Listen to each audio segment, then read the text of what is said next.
सदगुरुदेव रामपाल महाराज की जय हो। पूर्ण ब्रह्म कबीर साहेब की जय हो। आज मैं इस वीडियो में आपको बताने वाला हूँ शास्त्रों में परमात्मा।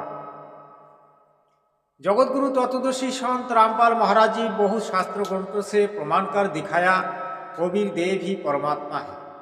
जबकि हम लोग इतिहास में पढ़े थे कबीर देव एक संत है, कबीर देव दास है, लेकिन संत रामपाल महाराज जी आज विश्व ब्रह्मांड में रूप कर दिखाया कबीर देव ही परमात्मा है। शासखंड में रहता है और सत्यलोक में रहता है। सत्यलोक और शासखंड एक ही है। जो हमारा परम पूज्य है, हमारा परम पिता है।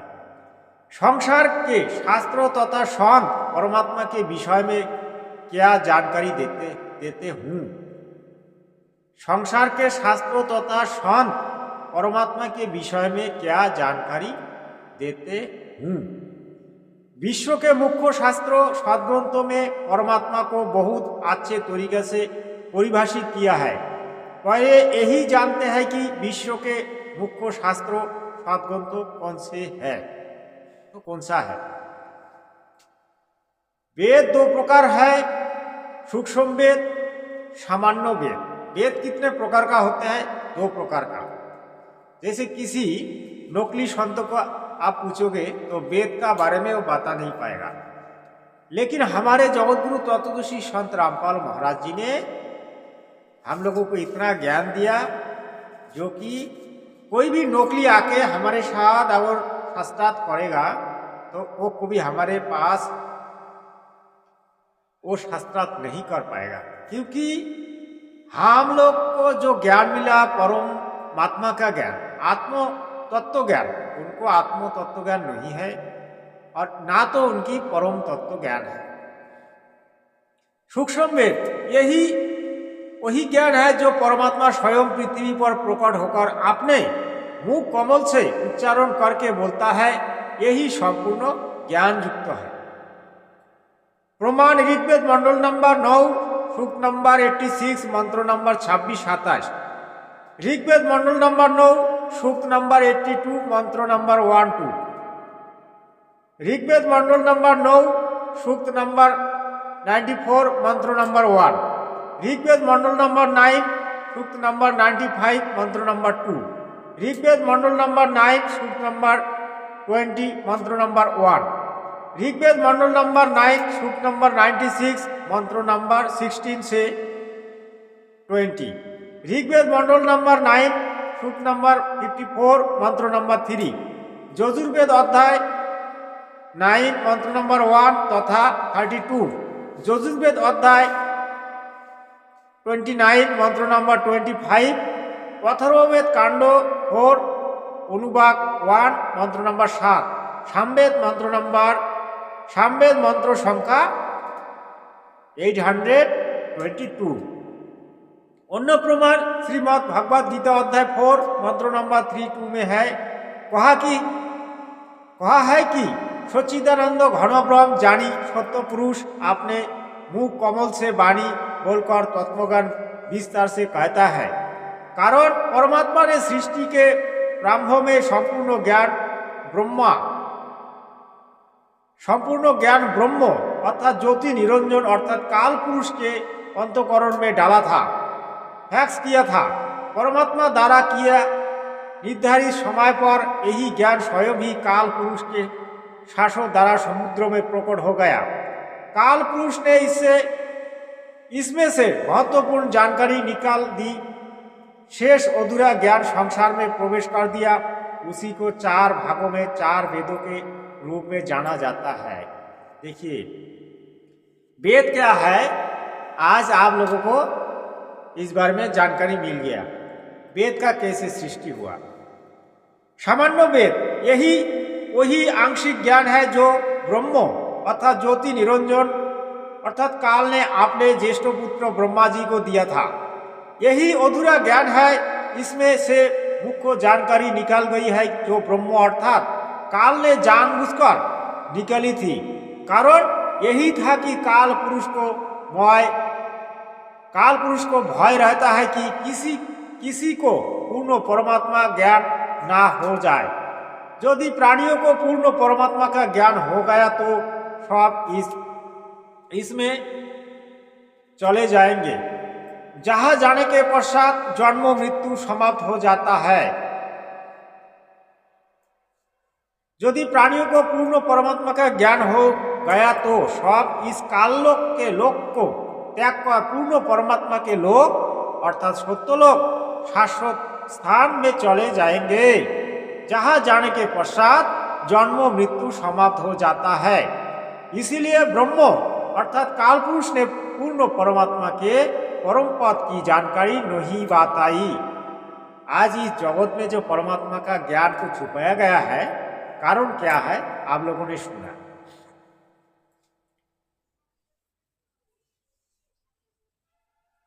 काल पुरुष को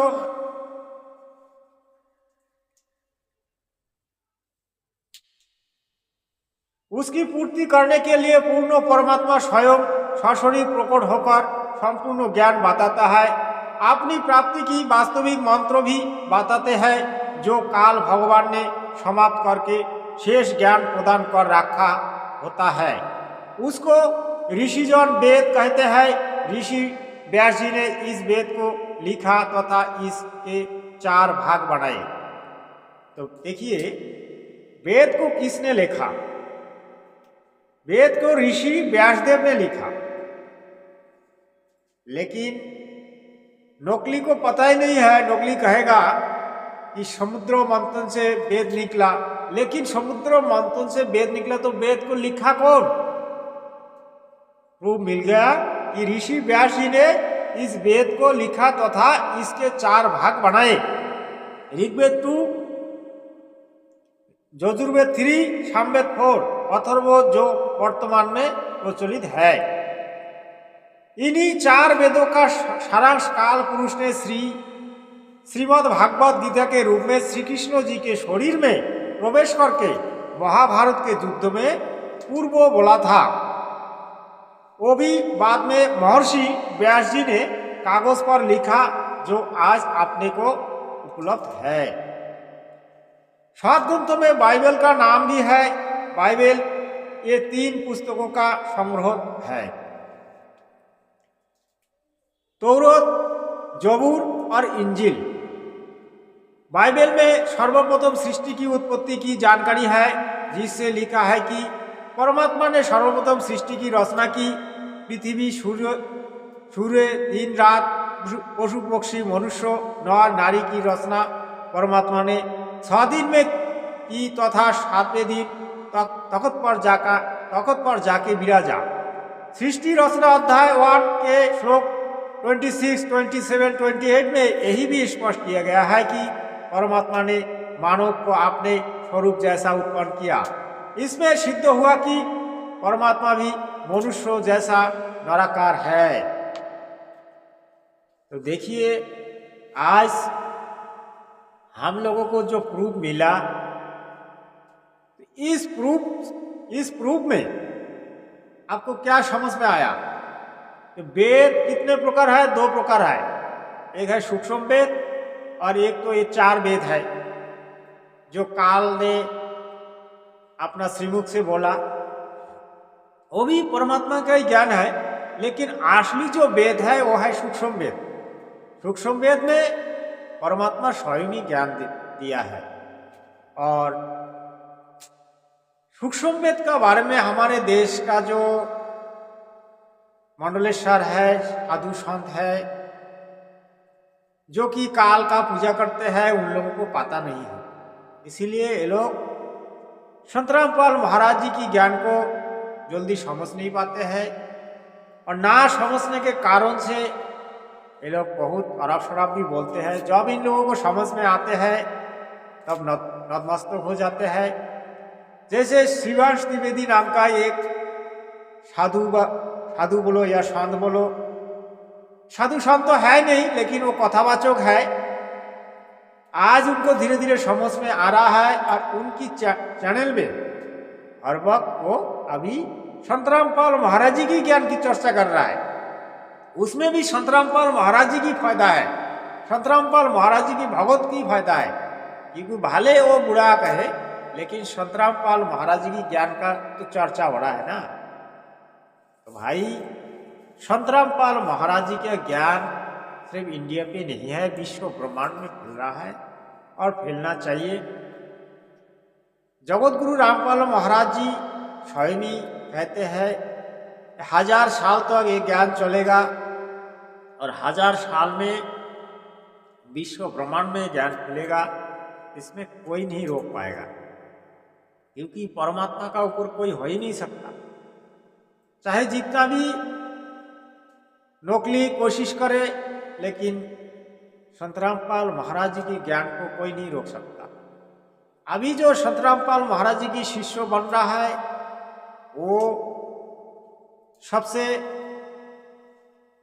पुण्यात्मा व्यक्तिगण बन रहा है, और पुण्यात्मा व्यक्तिगण के कारण से और भी 10 आदमी 50 आदमी संत रामपाल महाराज जी से दीक्षा लेके अपना आत्मकल्याण कर रहा है।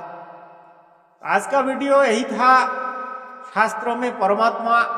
ये वीडियो आपको कैसा लगा आप कमेंट्स में लिखें। और जगत गुरु रामपाल महाराज जी के बारे में हम जितना भी कहें बहुत ही कम है, क्योंकि सागर को कभी मापा नहीं जा सकता। अगर कोई घुस जाए तो वो ये नहीं कह पाएगा कि भाई सागर का गहराई कितना है। तो संत रामपाल महाराज जी का जो ज्ञान है वो ऐसा ही है, कोई भी इसकी नापजोक नहीं कर पाएगा। तो भगवत जने जगत जने सत्साहे